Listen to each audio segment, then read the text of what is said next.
A paz do Senhor Jesus, meus queridos irmãos aqui do IBADEP, louvado seja o Senhor, não esqueci de vocês, viu? Demorei um pouquinho, mas estamos aqui para a continuidade da nossa caminhada pelo livro de Atos dos Apóstolos.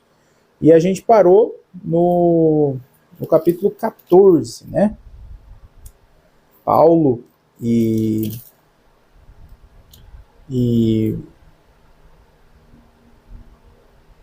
Barnabé estavam em Listra, curando um paralítico, quiseram adorar eles, mas isso se frustrou, né? Porque eles rasgaram as vestes, foram no meio da rua, dizendo, olha, nós somos homens que nem vocês. E ali Deus operou muitas coisas naquelas localidades.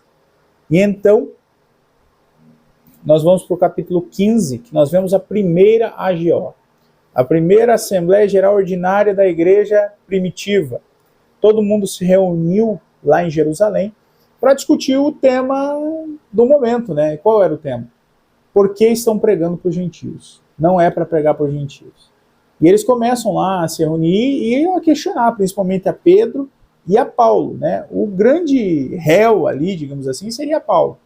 Mas é interessante aquela passagem que Pedro teve junto com Cornélio, porque Pedro se levanta ali para começar a pregar, falar para eles, e dando testemunho de que o Espírito Santo tinha resolvido descer sobre os gentios. E quem eram eles, então, para negar a água? E daí, Paulo também acaba testemunhando, os demais discípulos, e eles acabam, então, chegando a essa conclusão que, para nós, olhando o que fora no passado, parece óbvio, mas, na verdade, para eles era um grande dilema. E eles ali, então, a gente lê no versículo 22 do capítulo 15, então pareceu bem aos apóstolos e aos anciãos, com toda a igreja, eleger homens dentre eles e enviá-los com Paulo e Barnabé, a Antioquia, saber Judas, chamado Barsabás. Então eles começam a participar já das missões que Paulo já fazia, que os demais apóstolos já faziam, mas dando liberalidade para eles pregar para os gentios. Tanto é que a resolução dessa AGO está ali no versículo 28. Na verdade, pareceu bem ao Espírito Santo e a nós, não vos impor mais encargo algum, senão essas coisas necessárias, que vos abstenhais das coisas sacrificadas aos ídolos, e do sangue, da carne sufocada, e da fornicação, das quais coisas bem fazeis vós guardardes, bem vos vá. Então, a questão da circuncisão, que era a grande questão dos judaizantes, foi retirada ali. Eles não quiseram impor mais outras coisas, a não ser essa, que eles cuidassem das coisas sacrificadas ao ídolo, não comessem carne sufocada e da prostituição, da imoralidade sexual.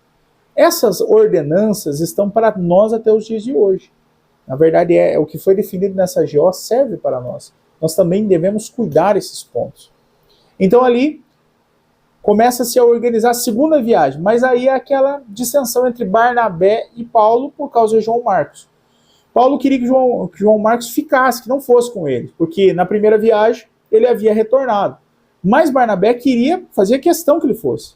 E ali, no versículo 39, diz que tal contenda houve entre eles, que se apartaram um do outro. Barnabé, levando consigo a Marcos, navegou para o Chipre. E Paulo, tendo escolhido Silas, partiu encomendado pelos irmãos à graça de Deus. Então, mesmo dentro do povo de Deus, pode haver divergências. E então Paulo, nós vemos ali que ele vai para as regiões de Derbe e Listra, e é aqui que ele vai conhecer Timóteo. E aí ele mostra os primórdios, né? Mostra que Paulo pega ele, que ele é filho de uma judia que era crente, mas o pai era grego. Nós vamos ler lá em 1 Timóteo, né, que o ensinamento da fé cristã em Timóteo se deu pela sua mãe, pela sua avó, pouco se fala do seu pai. Então, assim, Deus sempre vai permitir, vai trazer diante de nós alguém que nos fale da sua palavra. Para Timóteo foi sua avó e sua mãe. Então, Paulo pega Timóteo e leva ele consigo para a sua viagem. Então, vai lá para as cercanias de Troade. Antes passa na Frígia. E é interessante ali, no versículo 6 e 7 do capítulo 16, que diz ali, e passando ele pela Frígia e pela província da Galácia, foram impedidos pelo Espírito Santo de anunciar a palavra na Ásia. E quando chegaram a Mísia, intentavam ir para Bitínia, mas o Espírito não lhes permitiu. Olha só que interessante, meu irmão. Houve um momento na caminhada em que Paulo, numa viagem missionária, foi impedido pelo Espírito Santo de anunciar a palavra, de pregar. Escute isso. E num outro momento ele estava tentando ir para uma determinada localidade para pregar a palavra de Deus e o Espírito Santo não permitiu. Olha só. Meus irmãos, entendam um princípio de Deus. A palavra do Senhor diz que muitas são as intenções e os pensamentos no coração do homem, mas é Deus que lhe dirige os passos. O que mostra para mim esses textos é que Paulo poderia até fazer planos bons, planos fortuitos de levar a palavra do Evangelho, mas o que impera é a direção de Deus. Em nenhum momento Paulo questionou a Deus porque ele não deixou ele anunciar a palavra na Ásia e porque ele não foi permitido ir para Bitínia. Deus é quem sabe, meu irmão. É ele quem abre e é ele quem fecha a porta. O que importa para mim é obedecer a porta que ele abre, entrar, e a porta que ele fecha, sair. Entende? Deus, quando está no comando, é ele quem dirige os passos, não sou eu. Não há mais uma escolha minha a não ser a vontade de Deus na minha vida.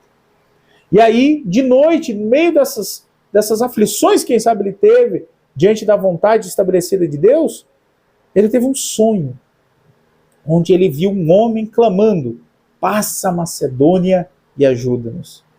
E depois dessa visão, intentou arder no coração dele ir para as cercanias da Macedônia. E ali nós vemos que Paulo então vai, navegando de Troade, foram até Neápolis, e até que eles chegam à cidade de Tiatira. Não, melhor. Eles foram para Filipos. E lá eles conhecem uma mulher de nome Lídia, que era vendedora de púrpura da cidade de Tiatira. E essa mulher estava junto ao rio, vendendo púrpura, e com outras mulheres que lavavam roupa. E Paulo começa a pregar a palavra ali. E essa mulher, ela ouve a palavra, se converte, convertem-se os da casa dela, e ela abriga Paulo e Silas lá na casa dela. E a partir da casa dela, eles começam a pregar a palavra de Deus. É aqui que é fundada a igreja de Filipos. E essa é a primeira família que entrega a vida para Jesus, a família de Lídia. E eles estão lá pregando, e daí tem uma menina lá no meio da cidade, e essa menina, ela se levanta, olha para eles, aponta assim, e diz assim: estes homens que nos anunciam o evangelho da salvação são servos do Deus Altíssimo. E toda vez que Paulo e Silas passavam lá, essa mulher, e essa menina era uma adivinha lá. E ela tinha 2 empresários. E esse empresário tinha um grande lucro nas adivinhações dela. E aí, um certo momento, Paulo se ira, se revolta muito com aquilo lá, porque, meu irmão, ela estava mentindo? Não. Ela estava falando a verdade. Mas sabe qual que era o laço do diabo aqui, falando a verdade através da boca dessa menina? Porque o que fazia ela adivinhar era o diabo. Uma endemoniada. Esse negócio de adivinhação não tem, meu irmão. Isso é o diabo. Entendeu? Existe profecia, existe Deus revelando coisas ocultas para quem está na presença do Senhor. Mas esses adivinhos que tem por fora é influência demoníaca. E Paulo, ele se levanta e diz: em nome de Jesus Cristo te mando que saias dela. E na mesma hora o demônio saiu. E acabou o negócio daqueles 2 empresários, que eram grego. Esses camaradas ficam irados porque, não por causa da menina, mas por causa que a fonte de renda deles acabou. E eles vão lá, à presença dos magistrados, lá e dão queixa de Paulo e de Silas. Paulo e Silas são aprisionados. E, havendo dado muitos açoites, lançam eles na prisão. E eles foram lançados no cárcere interior. Em outras traduções, cárcere inferior. Que aqui dá um viés para nós crermos na hipótese de que eles estavam lá no cárcere, debaixo de outros cárceres, e os dejetos dos cárceres de cima caíam sobre a cabeça deles. E eles estavam lá, atados de pés e mãos no tronco, cheio de feridas, caindo, escrevendo na cabeça deles. E o que eles foram fazer? Eles foram se desviar, eles foram abandonar a fé? Coisíssima nenhuma. Perto da meia-noite, Paulo e Silas oravam e cantavam hinos a Deus, e os outros presos os escutavam. Rapaz, no meio de grande aflição, o que eles foram fazer? Foram fazer um culto. E era um culto evangelístico. Eles estavam adorando a Deus e os outros presos estavam ouvindo, sendo alvo das ministrações também. Ei, meu irmão, você pode achar que o teu momento é de dor. É nesse momento que você é fraco, ele vem e diz, eu sou forte e vou te usar para abençoar a vida de alguém, você nem sabe. Aleluia. E o que aconteceu? Deus respondeu. E de repente sobreveio um tão grande terremoto que os alicerces do cárcere se moveram.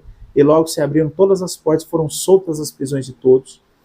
Todo mundo tem liberdade, mas ninguém foge. Daí Paulo e Silas vão diante do carcereiro que tenta se matar.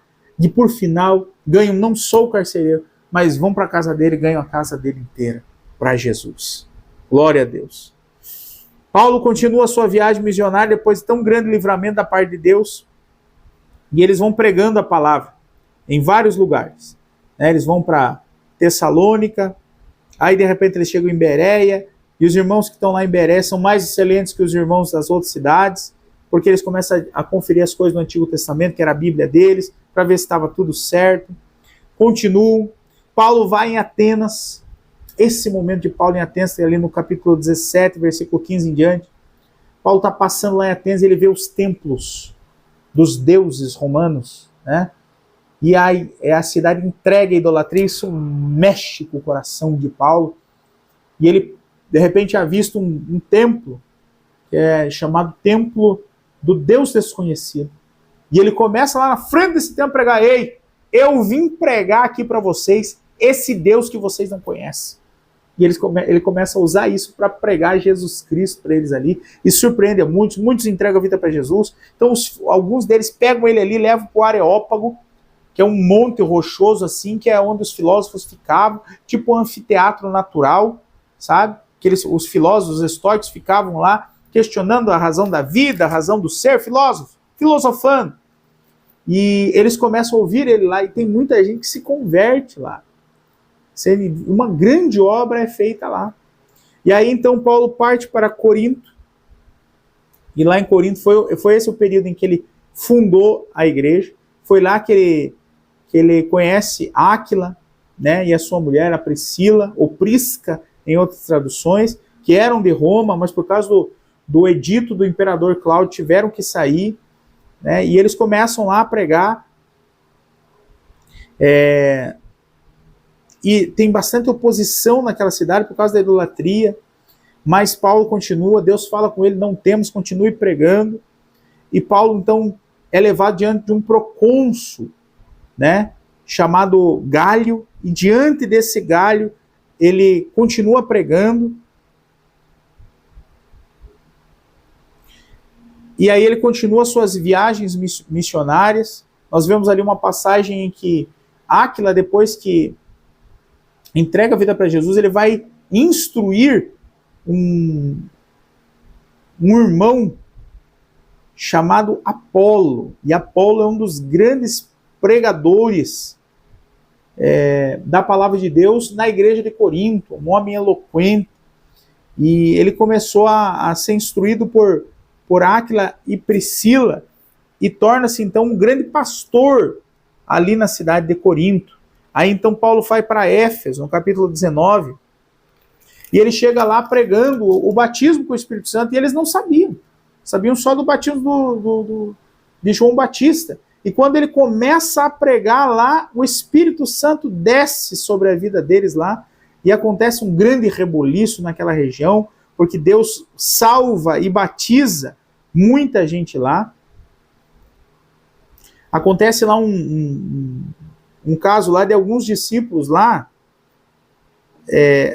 alguns exorcistas judeus ambulantes, que tentavam invocar o nome do Senhor Jesus sobre os que tinham espírito maligno, dizendo, esconjuro-vos por Jesus a quem Paulo prega.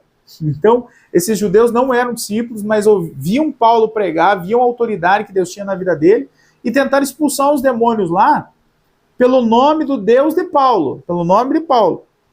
E é interessante que o diabo responde, versículo 15, respondendo, porém, o espírito maligno diz, conheço a Jesus, e bem sei que é Paulo, mas vós quem sois? Meu Deus do céu.